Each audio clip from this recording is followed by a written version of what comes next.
down my block and now the cops are stopping me. I said, what you doing here? Like, why you trying to talk to me? I said, officer, what am I doing wrong? Let me get just what I came for, I really won't be long. When I told him I had children, he was looking at me differently. Doing what I'm doing, why he gotta clench his fist at me. I came about the dirt, but they still mad cause of my history.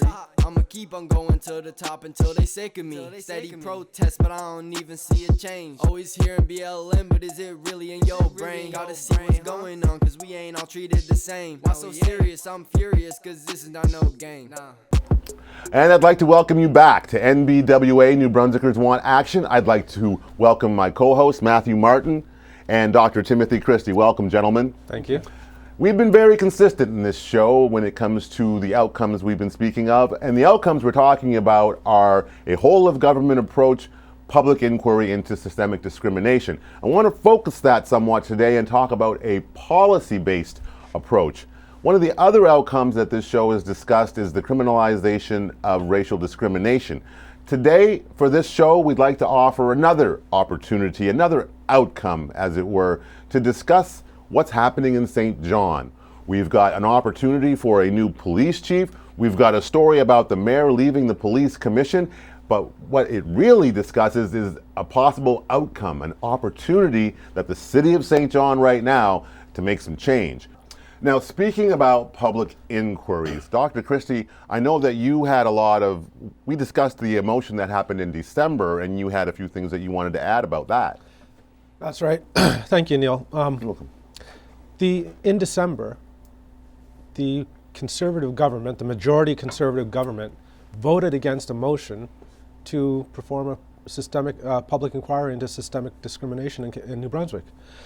So what happened was the opposition parties, on behalf of community stakeholders, submitted a motion to the Legislative Assembly, and the Conservative government unanimously voted against it, all except for one person. One Conservative voted in favor. So the vote was 24 to 23. Right. Now, the facts of this inquiry, because we've been calling for one from the beginning of this show, but the motion was actually for a specific inquiry into a specific fact situation, limited to pretty much Department of Justice and public safety. And I think that's too narrow of a scope. Mm-hmm. So I think a public inquiry is necessary, but we need a broader public inquiry into all of the policies in all of the departments in government. And in previous shows, we've spoken about Levi and Moore when they were killed by police. Right. And we said each of these people have been in contact with numerous government departments. So where each of those departments failed those people is where we need the inquiry to look at, not just justice and public safety. But the Conservative government, when they voted against the motion, had a very interesting argument. And they said there have been decades and decades and decades of previous public inquiries. And those previous inquiries have literally hundreds of recommendations. And over 99% of those recommendations just have not been implemented. Right. So in fact, the most recent public inquiry that came into the killing of Indigenous women was published in 2019, and the first recommendation from this inquiry was implement recommendations from previous inquiries.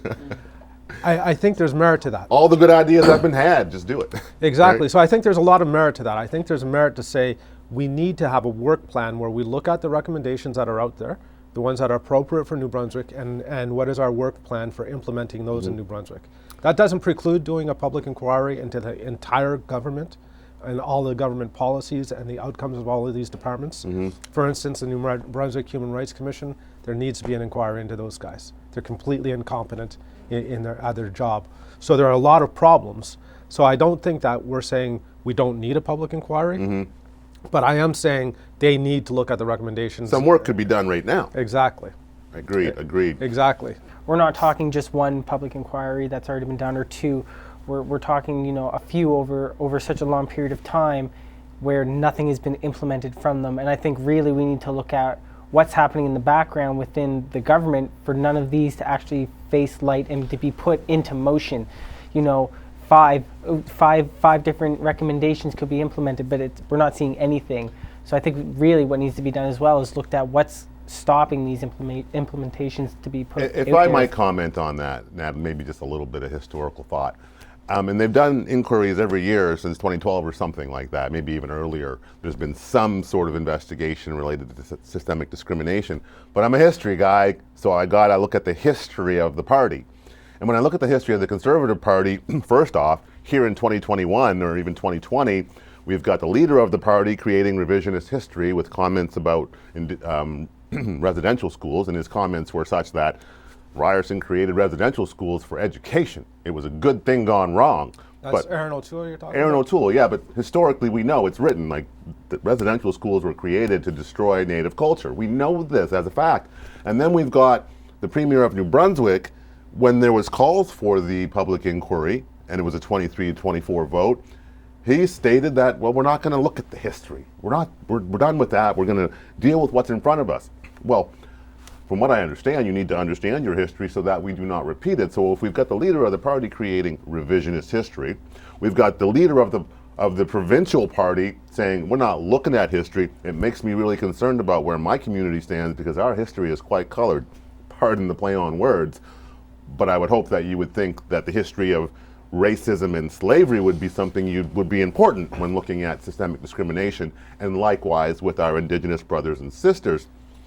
And as a history major, I don't think it's individual thought. I think it's group think, as a Conservative Party has a long-standing history with the KKK in New Brunswick, going all the way back to the 1920s when the two groups lobbied together as one.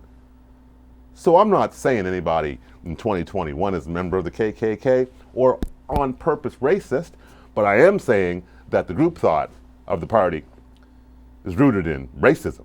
And if I can jump in there, Neil. Absolutely, Dr. Christie. I think the comments from O'Toole about residential schools, that they were initially developed to educate people, he knows damn well that this was racist. They wanted to annihilate that culture. He knows this. And since then, he's walked his comments back on this. Way back. The Premier's comments about not being concerned about the history but wanting to move forward, these are examples of white privilege. Absolutely. These are white men who are in very, very, very important positions of power, disparaging the history and the atrocities that happened to these people. If you look at your example of the party in 1920 working in collaboration with the Ku Klux Klan. They helped to spread the KKK. They had 25 claverins between Maine and northeastern New Brunswick.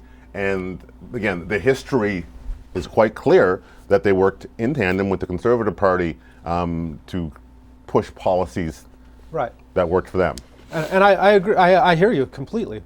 We can document in New Brunswick, and this is just the documentation. So I was not saying that Indigenous people have been here only this period of time that I'm going to say, but we can at least document back 13,000 years. Absolutely. So all of us know they've been here much longer than 13,000 years, but we can document back 13,000 years that they've lived here.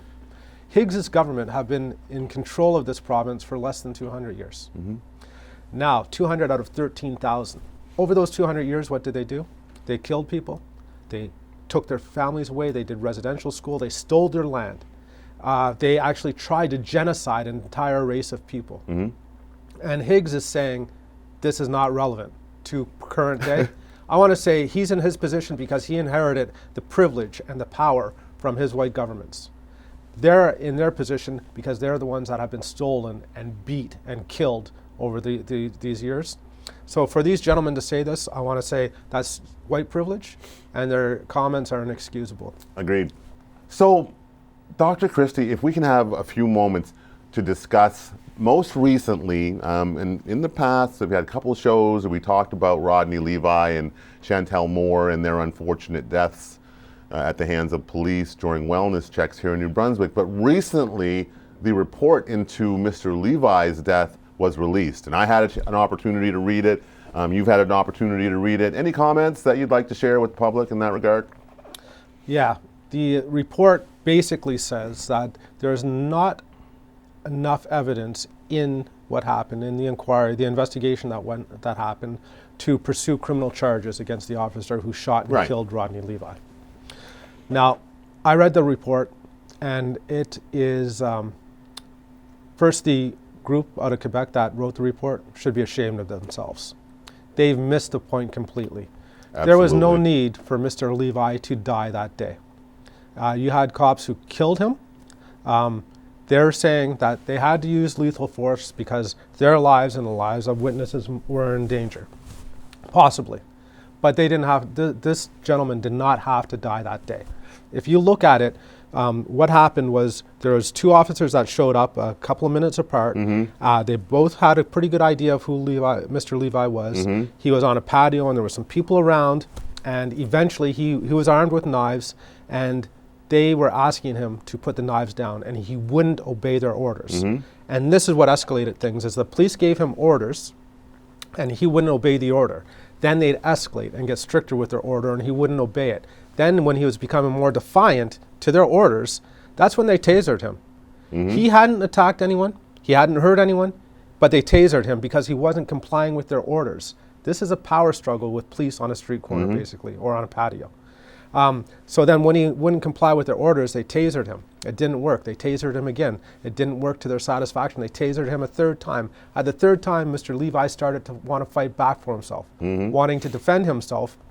And that's when he attacked a police officer, and there was other people close, and he was shot and killed. Now the police made that escalation. They could have secured that scene. They could have had the witnesses who were on the patio leave. Some of them did. Some of them were in a kitchen in the house behind a closed window. They were not in danger. The police intentionally positioned themselves where they went. They had no exit strategy. Their training should be better than that. They know that they could have been cornered. There's so many things they could have done in that situation. But the most heartbreaking thing that I've seen is Mr. Levi was sick. He was in some type of mental health crisis. This is not a gentleman who was being a criminal. This is a gentleman who was exhibiting symptoms of an illness. He was sick. He was manifesting mental health crisis. That's what they needed to respond to. If you were in the hospital and you come into the emergency department armed with knives and you're in a mental health crisis, the last thing we're going to do is shoot and kill you. That's not our solution to dealing with patients with a mental health issue. So I think what the police did is unforgivable. I think the report is an embarrassment, and I think the provincial government, if they accept this type of foolishness and they don't address the fundamental issue that that gentleman did not need to die that day, the shame is on them. And I agree. They should know better. Now, I don't disagree with the outcome as it regards should these policemen be charged. I thought that legal piece was done well. But as we've discussed previously, I've written a lot of reports for the government related to workplace fatalities, and I recognize this report as basically the exact same format, the exact same process. And as I read the document, I didn't see an objective investigative document. I read a lot of language, and it wasn't a lot. It was language placed specifically in certain sections of the document where the investigator was writing, and they used language which would suggest there was no other choice, right? It was very inferential. When I read it, I was like, that's not objective. That's you telling the reader that they had no choice. And having written many of those documents, I immediately cued in on these areas where that was the opinion of the writer. They weren't based on the facts outlined in the report, using the word mere. And I think in one part of the report they said, I have to reiterate.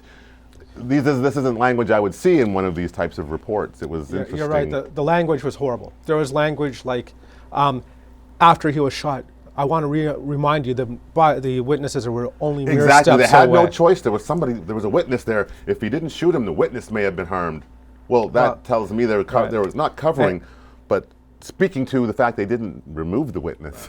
And I think my point, Neil and Matthew, on this issue is that the police went there, and instead of saying there's a human being in front of us with a mental health crisis, they said this is an Indigenous man that we need to dominate, and we're going to give him commands, and if he doesn't comply with our commands, we're going to escalate things until he does.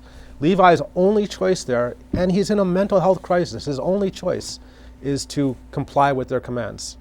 And if he doesn't comply with their commands, they escalate it and escalate it and escalate it. In the report, it states, based on the witnesses, Levi said, you're going to have to put a bullet in me or something like that. I think to me, that would have been like, okay, we need to deal with this differently. The expectation is that I will kill him today. That's his expectation. Yeah. And that would trigger me to back off and deal with this differently. Absolutely correct. So Just my thoughts. They might say these gentlemen shouldn't be charged for killing him. And I agree with that. Maybe, maybe not. I agree with But that. that gentleman, Mr. Levi, did not need to die that day, and that's what the Premier and his cabinet should be emphasizing. That's what everybody should be focusing on, is he did not have to die that day, and the police are the ones that killed him, and they're the ones that should be Well, held. when you look at the report, and the reason for the report is to decide, it's a legal opinion to decide if the police should be charged, the decision has already been made that he did have to die that day, and we just have to decide if the police are to be punished. The decision was made. He did have to die that day. The report's not asking that question. The report's saying he did have to die that day. Should we punish these guys? That's what it says to me.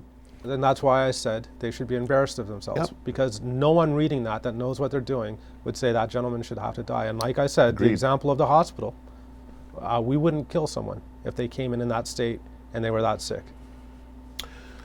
So, do we need a public inquiry? Possibly.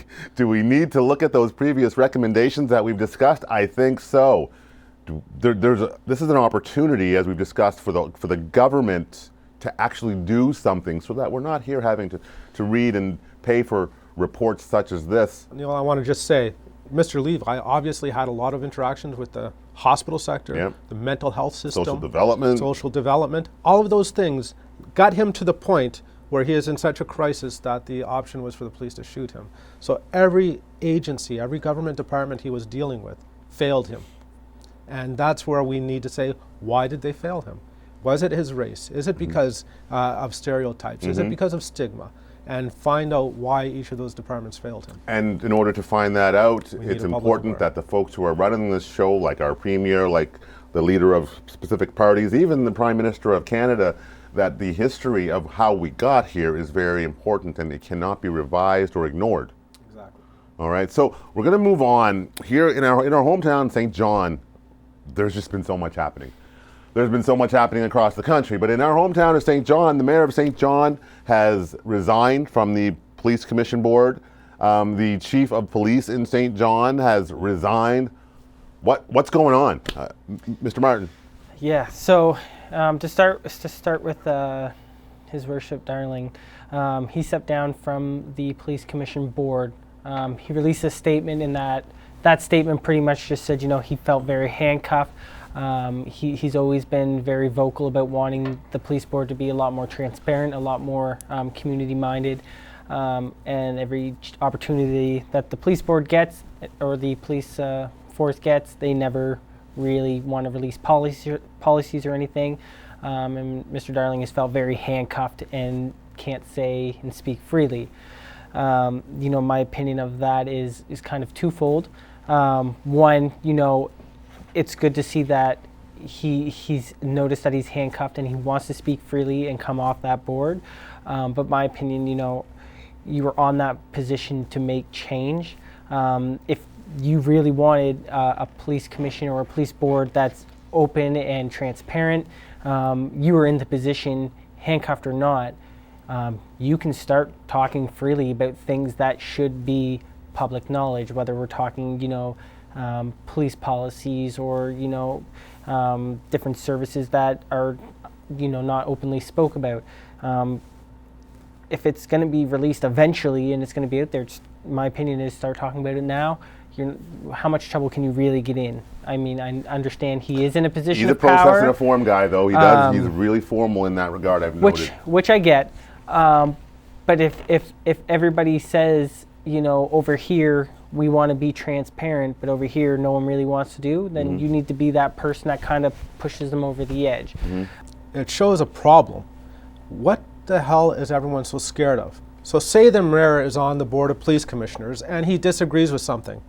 Why are people so scared for the mayor to say, I disagree with you? Yeah. If you're making very good, high quality, excellent, competent decisions as a police force or a police commission, and someone disagrees with your decision, or they disagree with your approach, if you have that much confidence in your decision and approach, who cares if someone disagrees with you? Let them say what their disagreement is, and you say, here's why we did it. So reasonable people can disagree, but what we're doing is of the highest quality. The reason I would submit that things like the police commission or other committees or boards that I've been on are scared of dissension is because they're not confident in the decisions they're making. Right. They know they might not be doing the right thing. Especially and they when don't it comes to Black, brown, Indigenous people. They really don't know what they're doing. Well, and I'm just respectfully stating. well, I think the proof is in the pudding. Yeah. The mayor says, I can't speak when I'm a member of this commission. I would say that means you have a pretty dysfunctional commission. That's correct. If they're so scared of a dissenting opinion, if they're so scared of someone disagreeing with them, what are you so scared of? So with all that said, I think we all can agree that St. John, relative to the chief of police and the police commission, has an incredible opportunity that Matthew wants to talk about. Yeah. What do you think? So now our chief police has also stepped down, which we wish him the best in his endeavors in the future. But this again puts the city of St. John in a really great opportunity. We can now look for a chief of police who is very compassionate towards releasing policies, who sees the importance of being transparent. To bring that to the board is really important. And I mean, let's be honest here, if we're looking for a police chief, why can't we put that challenge out to find a black police chief? We've had, mediocre police chiefs. We've had police chiefs who just don't want to work with the communities. We've come to know through so much media that our black community is so wanting to be community-based. So let's put the challenge out to them to find a black police chief. Wow, that's huge. Everybody hear that? Never thought I'd hear that in St. John and Brunswick. Dr. Christie, do you have any closing closing comments? Well, I think just to wrap up, the public inquiry that the government voted against, I appreciate why they did it, because the recommendations from previous inquiries have not been implemented. And I think we should hold them to account to very quickly, in very short order, tell us what recommendations are appropriate for New Brunswick, and a work plan for implementing them. Absolutely. I also don't want people to forget about how important it is to criminalize racial discrimination in New Brunswick. We haven't spoken about that today. We've spoken about it in many previous shows. A lot to talk about this I don't month. want people to forget that. Yeah, absolutely. And if you want to talk to us about the topics we're discussing, reach out to us at NBWA at CHCO-TV. We want to know what you think of this show. We want to hear your ideas. If you think systemic discrimination is a plague in our community, talk to us. If you think that there needs to be change in our communities related to racial discrimination and systemic discrimination, talk to us. We're here to have the conversation, and it doesn't have to be comfortable, but it has to be had. I want to thank you, gentlemen, for coming in today and being on the show, and I want to thank you for paying attention.